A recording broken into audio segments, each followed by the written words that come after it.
عارف ايه اكتر حاجة ممكن تقع فيها؟ مش لما حد يوجعك، لكن لما تلاقي نفسك فاضي وساكت وسايب عقلك يسرح في كل حاجة بتوجعك وانت ساكت له. بص بقى، الفراغ ده عمره ما كان راحة، يعني من الاخر كده لا راحة ولا بالراحة. اللحظة اللي انت بتفضى فيها دي هي نفس اللحظة اللي بتغرقك فيها افكارك.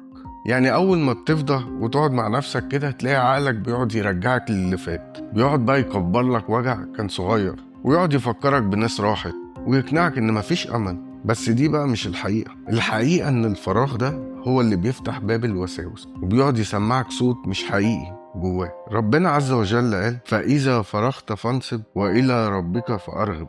يعني لما تفضى اتحرك، اشتغل، طور نفسك، اوعى تسيب نفسك للفراغ هيكسرك. علماء النفس بيأكدوا ان الفراغ ده بيزود التوتر ويزود لك اكتئاب. يعني عقلك اللي سايبك ترتاح ده هو نفسه اللي بيغرقك، وانت فاكر بقى ان هو سايبك تهدى. ونصيحة مني: امسك زمام يومك، ما تستناش الفرصة، اصنعها. الخطوة الصغيرة اللي انت هتبدأها النهاردة دي ممكن تكون هي اللي هتغير حياتك بكرة. وصدقني والله دايما في حاجة انت ممكن تبدأ بيها، حتى لو كانت بس انك تقوم دلوقتي. خليك واعي، ما تخليش الفراغ يضحك عليك.